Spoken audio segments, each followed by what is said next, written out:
নমস্কার বন্ধুরা, আমার রান্নাঘরে সবাইকে স্বাগত। আজ বানিয়েছি এই দুটো ডিম দিয়ে আর বেগুন দিয়ে দারুণ সুন্দর একটা রেসিপি। আশা করি তোমাদের ভীষণ ভালো লাগবে। আর দেখার পর যদি ভালো লাগে তাহলে অবশ্যই একটা লাইক করো। তো চলো দেরি না করে কিভাবে বানিয়েছি সেটা দেখে নিই। প্রথমেই আমি এরকম মিডিয়াম সাইজের দুটো বেগুন নিয়ে নিয়েছি। আর বেগুনটা কিভাবে কাটতে হয় সেটা একবার দেখিয়ে দিই। নর্মাল সাধারণত যেমন আমরা বেগুনের দুদিকটা কেটে বাদ দিয়ে দিই, আমিও দুদিকটা কেটে বাদ দিয়ে দিয়েছি। এখন কিভাবে বেগুনটা কাটতে হবে সেটা একবার দেখে নিই। তো দেখো, আমি ঠিক এইরকমভাবে বেগুনগুলোকে কেটে নিয়েছি। তো এরকমভাবে ছোট ছোট করে এগুলো সব বেগুনগুলোকে কেটে নিয়েছি। তো চলো, বেগুন কাটা হয়ে গেছে আর এখন গ্যাসে কড়াই বসিয়ে দিয়েছি আর বেশ খানিকটা তেল গরম করতে দিয়ে দিয়েছি। আর এখানে স্বাদ মতো নুন দিয়ে দিয়েছি আর হাফ চামচ হলুদ গুঁড়ো দিয়ে দিয়েছি। নুন আর হলুদ দিয়ে ভালো করে তেলের সঙ্গে প্রথমে একটু মিশিয়ে দেব। মিশিয়ে দেওয়ার পর তারপরে কেটে রাখা বেগুনগুলো আমি এখানে দিয়ে দিয়েছি। বেগুন অবশ্যই আমি ধুয়ে নিয়েছি। ধুয়ে নেওয়ার পর তারপরে এরকম বেগুনগুলোকে দিয়েছি, দিয়ে এরকম একটু ভালো করে এটাকে ভেজে নেব। তো মোটামুটি বেগুন ভাজতে তো খুব একটা বেশি সময় লাগে না, বেগুন ভাজতে খুবই তাড়াতাড়ি হয়ে যায়। তো দেখো, কথা বলতে বলতে কিন্তু বেগুনগুলো আমার ভাজা হয়ে গেছে। তো এরকমভাবেই বেগুনগুলো ভেজে নিয়েছি আর বেগুন ভাজা হয়ে গেছে। বেগুন ভাজাগুলো সব প্রথমে তুলে নেব।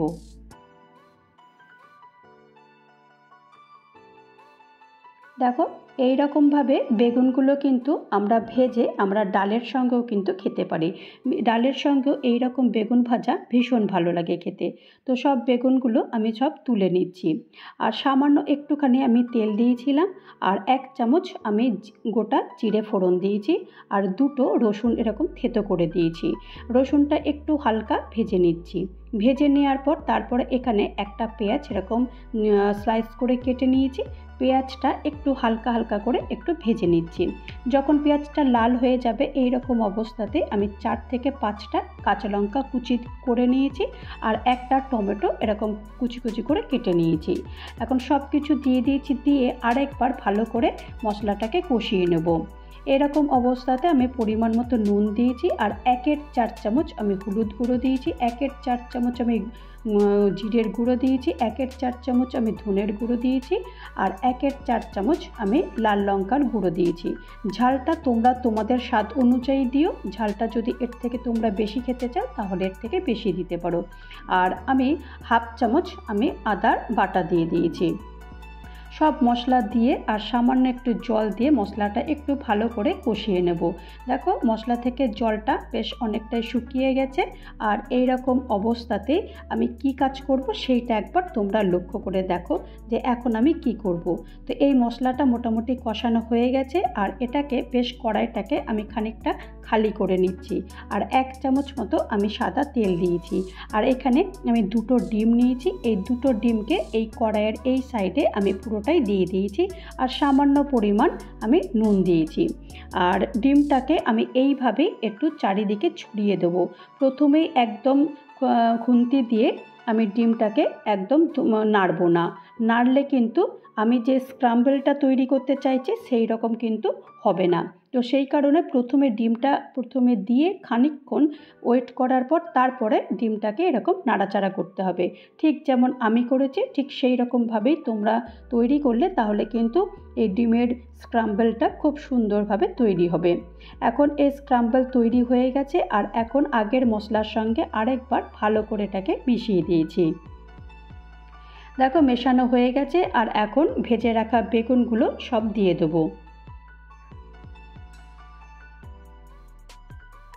সব বেগুনগুলো দিয়ে দিয়েছি আর এখন আরেকবার ভালো করে সবের সঙ্গে ভালো করে এটাকে মিশিয়ে দিতে হবে।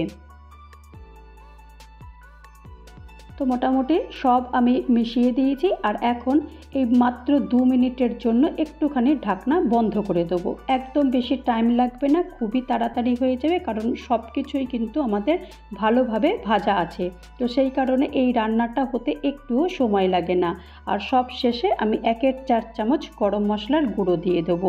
ব্যাস, আর কিছুই লাগবে না। এইবার আরেকটু নেড়ে চেড়ে সব শেষে বলতে আরেকটু যেটা দিতে হবে সেটা হচ্ছে ধনেপাতার কুচি। কুচি। এই ধনেপাতার কুচিটা না দিলে এই রান্নাটা একদম যেন পারফেক্ট হয় না। তো ধনেপাতার কুচি দিয়ে আরেকবার হালকা করে নেড়ে দিয়েছি, ব্যাস। আর কিচ্ছু না। এটা খেতে এতটা সুন্দর লাগে যে তোমরা যখন বানাবে তখন তোমরা বুঝতে পারবে যে আমি কতটা সত্যি কথা বলেছি। তো তৈরি হয়ে গেল আমার ডিম বেগুনের এই দারুণ একটা সুন্দর একটা রেসিপি। আশা করি তোমাদের ভালো লেগেছে। ভালো লাগলে অবশ্যই একটা লাইক করো, কমেন্ট করো, পারলে আমার চ্যানেলটা সাবস্ক্রাইব করে আমার পাশে থেকো।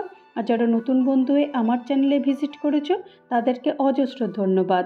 আর যারা এখনও পর্যন্ত আমার চ্যানেলটা সাবস্ক্রাইব করোনি তাদেরকে অনুরোধ করব চ্যানেলটা সাবস্ক্রাইব করতে। ভালো থেকো। নমস্কার।